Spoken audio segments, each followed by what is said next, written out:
শীতের রাতে গরম গরম ভাপা পিঠা কে কে খাবে চলে এসো। অনেশার খাবে? তো বন্ধুরা আমরা ভাপা পিঠা খাচ্ছি। এই তো গরম গরম এক প্লেট ভাপা পিঠা এখানে একটা আছে, এটা হচ্ছে আমি খাবো। হ্যাঁ, এটা অন্যদের জন্য, এটা আমি খাবো। তো কেমন হলো দেখি। ও বাবা, কেক তাই না? আর পিঠা মানেই তো কেক। অনেশার বাবার মতো বলবো, সেই স্বাদ।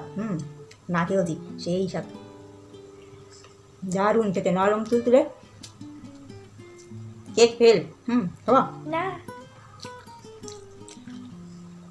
দারুণ খেতে, সেই স্বাদ। খাবার না, অন্বেষার আগে খাওয়া হয়ে গেছে। কথা বলতে পারছি না। অন্বেষার আগে খাওয়া হয়ে গেছে।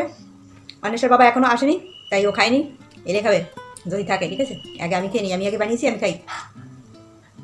আমি আগে বানিয়েছি না, দেখুন খাবার মুখে পেয়ে কথা উল্টো পাল্টা হয়ে যাচ্ছে। আমি বানিয়েছি তাই আমি আগে খাই। দারুণ খেতে, বড় বড় করে বানিয়েছি।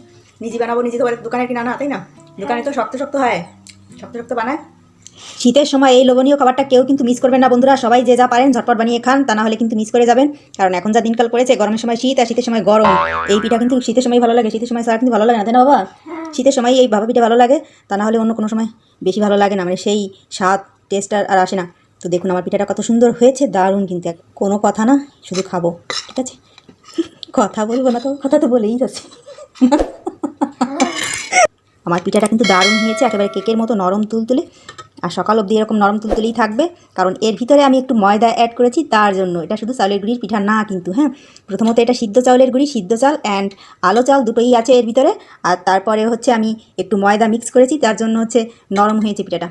ময়দা মিক্স করলে কী হয়, পিঠাটা একটু তুলতুলে থাকে, অতটা শক্তও কিন্তু হয়ে যায় না। শুধু চাউলের গুঁড়ি যেগুলো, মানে শুধু চাউলের গুঁড়ি দিয়ে যেগুলো বানানো হয়, সেগুলো কিন্তু একটু শক্ত হয়। একটু বলতে মানে অনেকটাই শক্ত হয়, পরদিন সকালে আর খাওয়া যাবে না গরম না করে। তো ওইরকম অবস্থা হয়ে যায়, তার জন্য আমি একটু ময়দা অ্যাড করেছি। এই জন্যই হচ্ছে আমার পিঠাটা এত সুন্দর নরম হয়েছে। আর দেখতে যেমন সুন্দর, খেতেও কিন্তু অতটা সুন্দরই হয়েছে। এখানে গুড় দিয়েছি, গুড়, নারকেল আর চিনিও মিক্স করেছি, মানে সব দিয়েছি আমি এটি। হ্যাঁ, স্বাদে পুরো টইটুম্বুর ভরপুর। এটা হচ্ছে চিন্নি, চাউলের গুঁড়ি দিয়ে চিন্নি মাখানো প্রসাদ, চিনি প্রসাদ। আর এটা হচ্ছে নারকেল। খাবার অনেক রকমের খাবার আছে।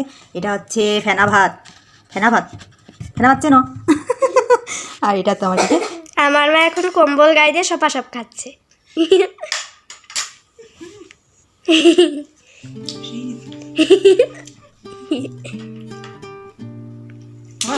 না না না না ভালো না না